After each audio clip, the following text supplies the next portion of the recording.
एक विशाल यादव जी ने हमसे सवाल किया है। उन्होंने हमारी बातें सुनी, ज्ञान प्राप्त किया और उनका सवाल है कि गुरुजी आपने कहा है कि अमर तो कुछ भी नहीं है, अमर तो कुछ भी नहीं है, सारे लोग एक दिन एक दूसरे में समा जाएंगे और सब कुछ नष्ट हो जाएगा। तो उनका सवाल है, जब अमर कुछ भी नहीं है तो पूर्ण मोक्ष कैसे हुआ? उन्होंने सवाल किया है कि पूर्ण मोक्ष कैसे हुआ। देखो ऐसा है, ये जितने भी साकार लोक हैं, ये तीनों लोक, ये ब्रह्मांड एक दूसरे में समाते चले जाएंगे और 21 ब्रह्मांड सतलोक में समा जाएंगे और सतलोक अलखलोक में समा जाएगा, अलखलोक अगमलोक में समा जाएगा और अगमलोक अनामी लोक में समा जाएगा और अनामी लोक ज्योति पुंज में जाके समा जाएगा। वहां पर जाके सब खत्म हो जाता है। लेकिन जहां तक की मैं बात कर रहा हूं, उस ज्योति पुंज तक की, उस ज्योति पुंज के अंदर भी गुण मौजूद हैं, क्योंकि उसने साकार रूप ले लिया है। और जहां तक साकार है वहां तक पंच तत्व भी हैं और 3 गुण भी हैं। तो जहां तक सवाल, आपके सवाल का पूर्ण मोक्ष, ईश्वर निर्गुण है, ईश्वर के अंदर कोई गुण नहीं है, आत्मा ही ईश्वर है, आत्मा के अंदर भी कोई भी गुण नहीं है, निर्गुण है वो।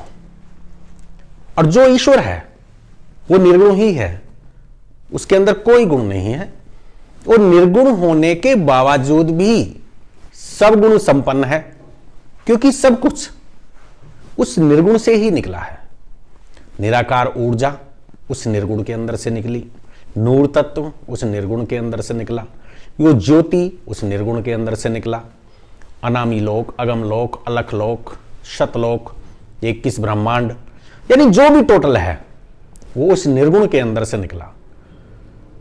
तो यदि निर्गुण की उपासना की जाए तो पूर्ण मोक्ष हो जाता है और आपकी आत्मा खुद ईश्वर बन जाती है।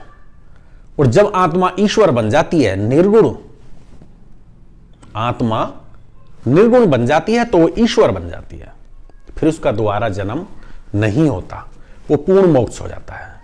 और यदि निर्गुण से नीचे की उपासना की जाए, चाहे वो ज्योतिपुंज है, चाहे वो निराकार ऊर्जा है, अनामी लोक, अलख लोक, अगम लोक, सतलोक, कुछ भी है, वहां से नीचे की यदि उपासना की जाती है तो उसकी एक अवधि है, उसकी एक अवधि है, एक टाइम सेट है कि इतने समय के बाद नष्ट होना ही होना है।